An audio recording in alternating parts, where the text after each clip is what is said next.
Welcome to the Designer Practice Podcast. I'm your host, Kayla Das, and I am a Canadian social worker, business coach, and private practice owner. I love all things systems, strategies, and step-by-step processes, helping therapists and coaches design a private practice that doesn't only provide practice profitability, but also the time freedom that they had initially set out to achieve. In this podcast, we'll discuss everything from private practice startup to passive income to building automated systems so that you spend less time inside of your practice and more time outside of it doing the things that you love. Let's dive in.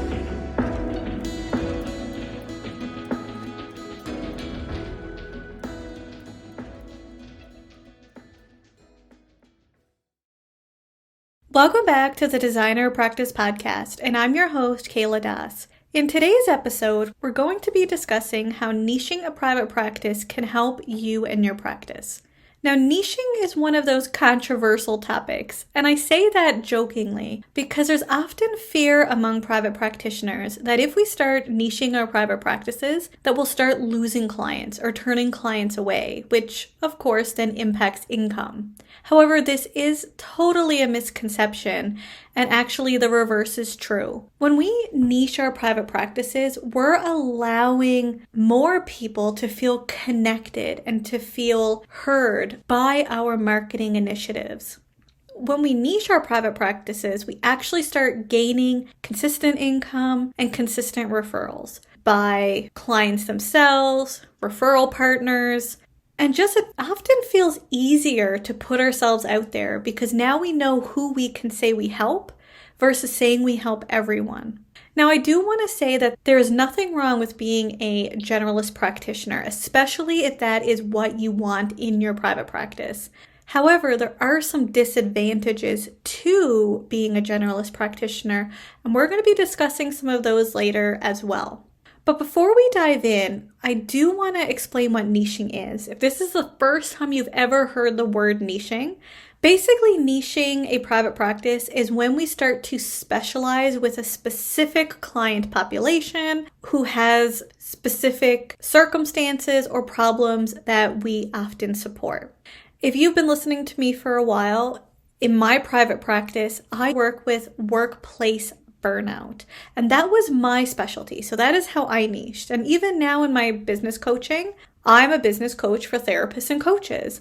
Of course, I could be a business coach for everyone, but I'm not going to resonate with everyone, nor do I know how to run all types of businesses. So with that, specializing really is helpful when we start building our practices. Now, the word specialize often scares people, because often as therapists or as social workers, we often do not proclaim to be the experts in our clients' lives.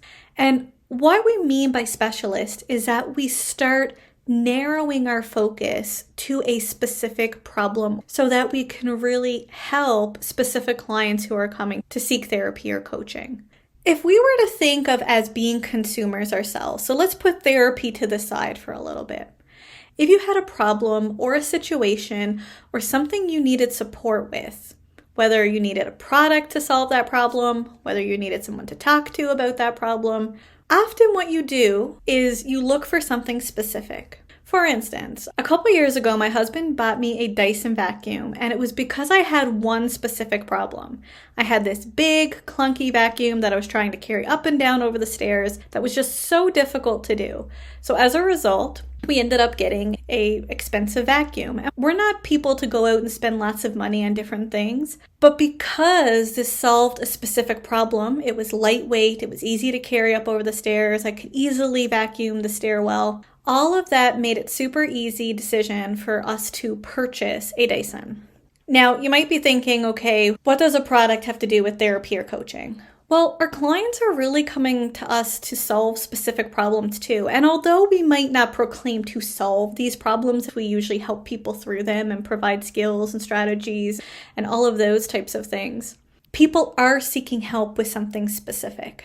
So when we stay generalists, our clients are not seeing themselves through our marketing, through our services. And even though we have the skills, knowledge, and experience to help our clients, Our clients don't know that. And because every single person looking for a therapist is looking for a fit for them.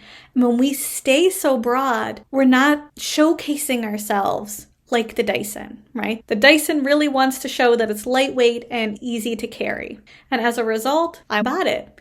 If they didn't advertise for that, I probably wouldn't know they existed, nor would I have bought their product.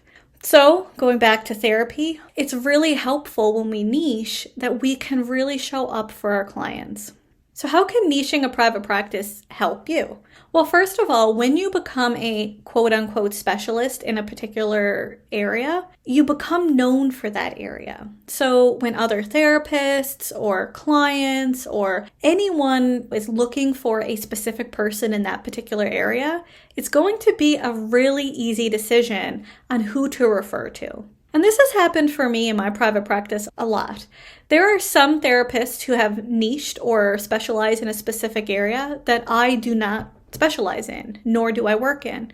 So they come first of mind when I'm referring out, because when we think of being generalists, I have 1,001 generalists that could be in my mind. But usually when I have a specific client that I don't have the skills, knowledge, experience, or competency to help, what I'm then doing is I'm going to refer out to someone who does have that experience, knowledge, and competency. So when we think of generalists, even if you have that, you may not come front of mind for other referral partners or even clients.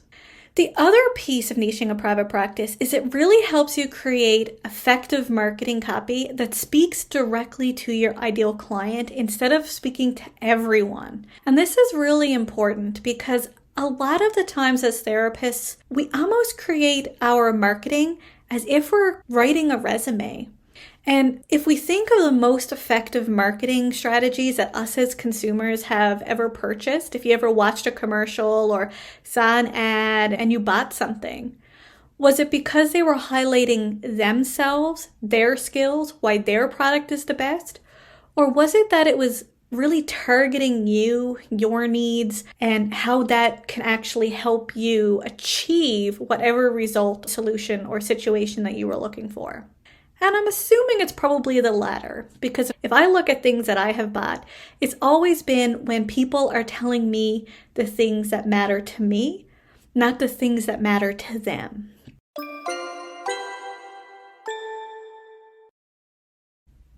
Have you been looking for quick templates to help you with starting or growing your therapy or coaching practice?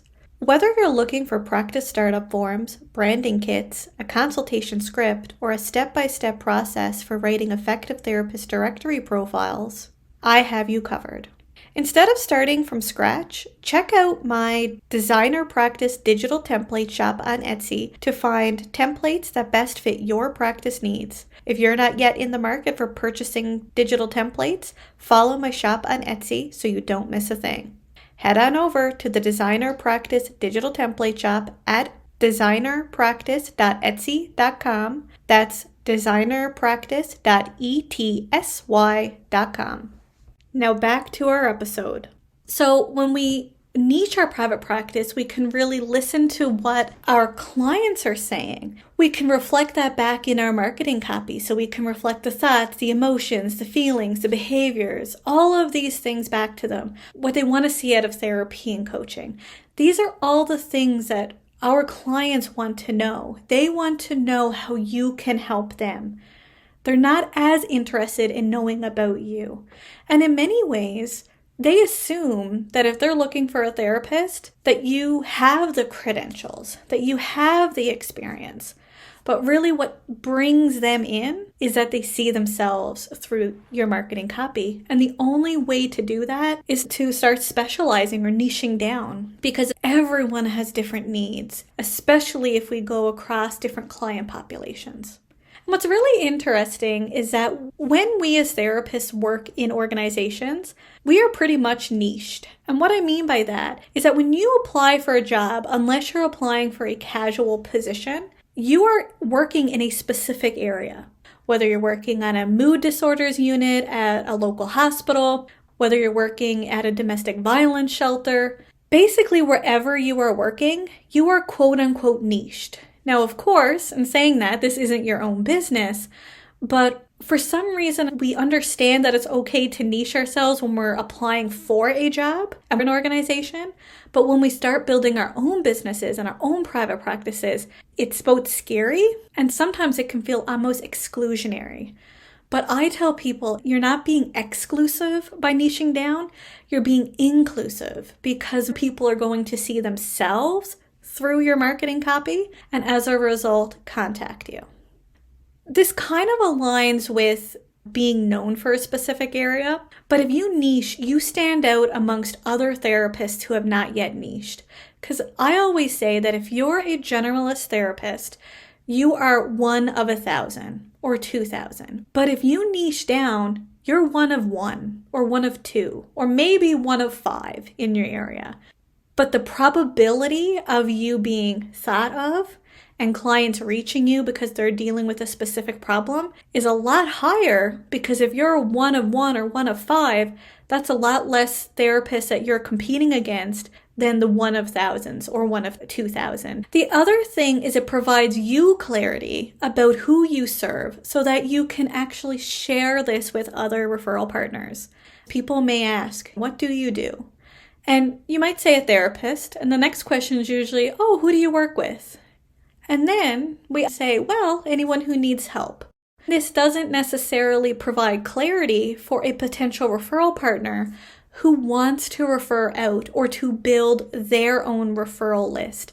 In my therapy practice, I had a list of different therapists that focused in different areas, and I used to refer out if I needed to refer out for that specific problem. Almost never did I have a generalist on my list unless it was a close friend or colleague.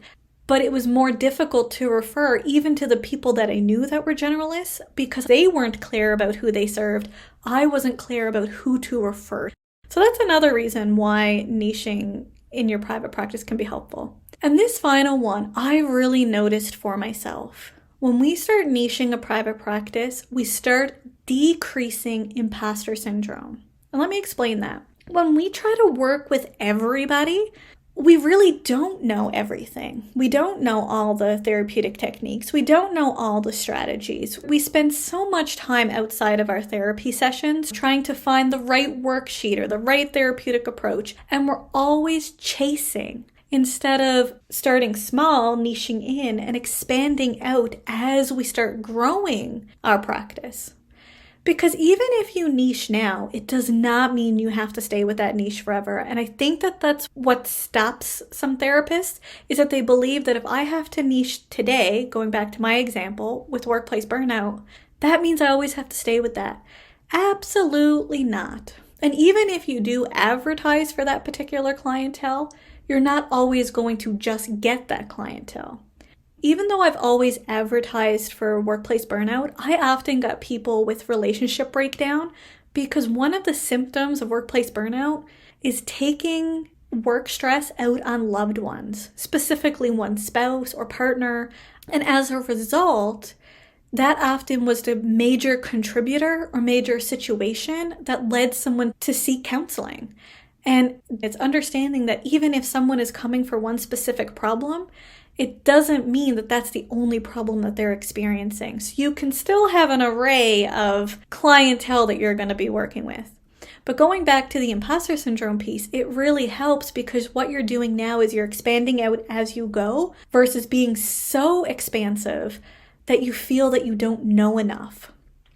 And as soon as I niched my practice, which was very, very soon after I started my private practice, I realized that this helped me feel more confident in my abilities because I kept building on my abilities. And because I worked with very similar clients, I could reuse a lot of these strategies over and over as I start building my skills and strategies out.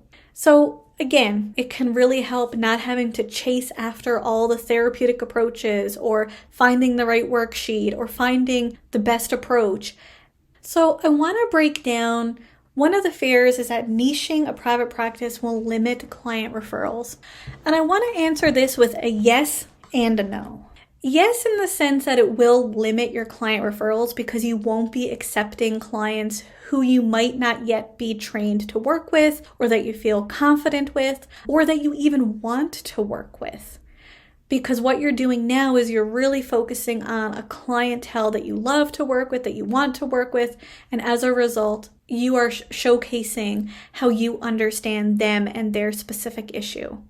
Also, how it helps you as well is that often, especially if you provide consultations in your private practice, free consultations can take a lot of time. And I truly believe in consultations. I think that they are one of the best, both marketing and therapeutic piece to therapy, because people want to get to know you and ask their questions before they pay for a session or start working with you, right? They need to start building that trust. But when it comes to consultations, especially if you keep getting referrals from clients that you don't feel confident to work with, then you're spending so much time referring out, or you put yourself in a situation where you start working with this client and it feels harder to refer out as you start realizing that you may not necessarily have that skill or that training to help. Let me give you an example. Even though I have some training in trauma, I do not work with trauma. I do not feel equipped working with most types of trauma. And as a result, I refer out because it's a lot easier to refer out in the consult. However, if we start advertising towards a specific client, we would likely sift out that. For instance, in my marketing, I've always been very vocal on that I help with workplace stress. So when people see my marketing, they're not confused on who I work with. So as a result, I'm not having consults with people that I may not necessarily feel confident with, I may not have the training for, or competency to work with. So the reason that you are not limiting your referrals is because now that you're showing up very differently, you're showcasing that you understand what they're experiencing, you're very clear on who you work with, other therapists know who you work with, you're standing out in all of the marketing, you're one of one or one of five instead of one of 1,000 or one of 2,000. And as a result, you are top of mind. So more people are going to start either contacting you for sessions, or people are going to continue to refer to you because you're top of mind. You're on their list of therapists who to refer to if someone is dealing with X problem. And going back to my example earlier, when we work in agencies, right? We're automatically niched when we apply for a job because we're applying for a specific department or we're applying for a specific organization that focuses on a specific area. I'm assuming, at least from my own experience, that it's very unlikely that your particular department or area that you've worked in ever ran out of clients. Sure, certain times a year there might have been less than others, but for the most part, your organization often had clients coming in.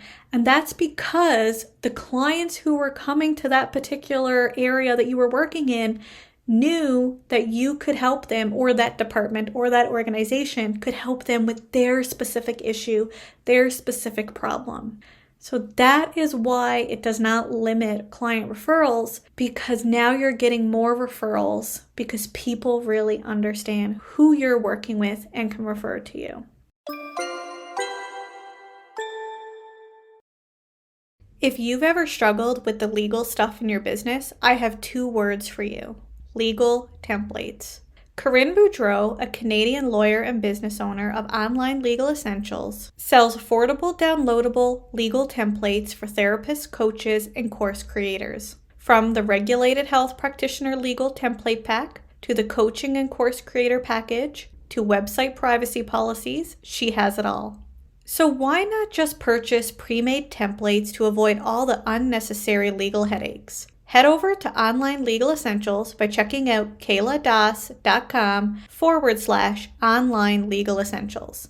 As a special bonus, use the coupon code EVASPARE10, that's EVASPARE10, to receive a 10% discount off any of Corinne's digital template products. Go ahead, check out Online Legal Essentials today. Now back to the show. So I want to give you a couple questions to help you really think about your niche, to think about who you want to work with. And one of the questions I often get asked, and this is not one of the questions I'm asking you to answer, is what is the most profitable niche? Really, any niche is profitable if you love to work with it and you show up the right way. Now, when I say that, of course, some people may think, well, no, that's not true because not everyone can afford my services. And that is fine. But what I say about profitability is how you show up at the right way. Even when we think of, say, non-for-profits, for instance, and there are many social workers and many therapists out there creating non-for-profits. Now, is that quote unquote profitable? Maybe not in the way that we see profit, but a lot of non-for-profits are open because they get funding from donors, or they get funding from the government, or they get funding from here or there. So whatever you're driven towards, there's not one right or wrong way to get there. And it also depends on what your meaning of profit is.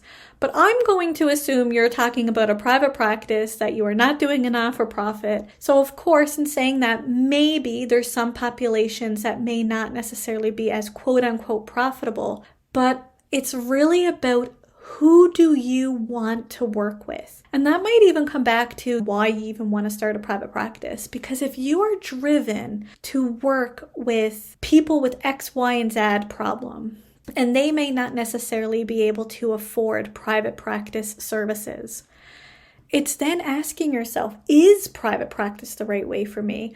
Or how can I make this different? How can I think about this differently than other private practice owners are showing up as? But it really starts with, who do you love to work with? Who do you want to work with? So going back to the question, the first question I want you to ask yourself is, what client problems, situations, issues do I love to work with? I'm driven to work with. When I work with these type of clients, I'm happy. This is where I am meant to be. Now, I don't want to confuse this with passion, because sometimes we think, oh, what am I passionate about? It's not about what you're passionate about, but who is it that you love to work with? I want you to focus more on what you love to work with versus the skills, the trainings, the places that you've already worked. I want you to really focus on what you love. And let me give you an example.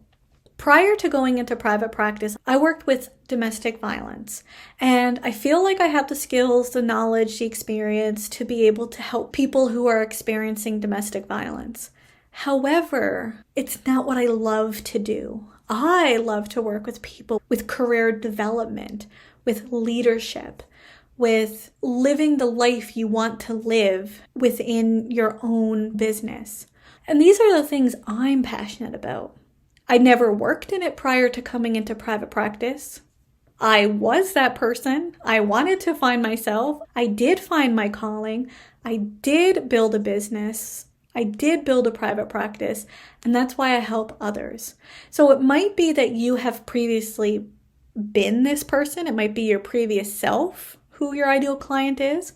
It might be someone that you know, or someone that you love has been through a specific issue or problem at some point and you want to help that specific population. It might be a place that you've worked before and you think of this particular client or group of clients and you're like, yes, I just love working with that person. But really think about, who is it that you're driven to work with and you're motivated to work with and that you want to work with. And you're not being exclusionary, even though sometimes we can think of it this way. But it's that you're really being true and authentic to yourself. And being a generalist isn't always inclusive, because if we don't really feel like we have the skills, the knowledge, the experience, and we're always running off our feet trying to find the best worksheet, the best therapeutic approach, we're spending less time in the therapy session really being focused with our client and helping them through what they need help with, because we're so focused on all of the external stuff. So we're helping our clients so much more by being able to be present, to not feel burnt out, to not feel like we're going here, there, and everywhere. And it doesn't mean you have to have all the answers either, but when you love to work with a specific client, that client is going to know. And when I say client, I do mean client in plural, like the clients that you work with. When you start niching yourself, you can show up as you They can show up as them. You can help them with their specific issue, and you likely will get referrals from people outside of your niche, and then you get to choose whether or not you want to work with them or whether or not you want to refer them out. So, really asking yourself, who do I want to work with? Who do I love to work with? And when you're picking your private practice niche, don't just think about the profitability. Although, of course, it needs to be a client who can afford your services unless you want to set up your business differently. Maybe have subsidies with certain organizations or going with EAPs or whatever it is that is important for you. But really focus on who is it that I love to work with? Because in my opinion, that is the absolute secret to private practice sustainability and success. Okay, I know I might have went off on a tangent on a couple times, but I really do hope you enjoyed this episode and found value in it. Again, I do want to assure you that if you are a generalist right now, or you want to stay a generalist, that is okay because that is what you want.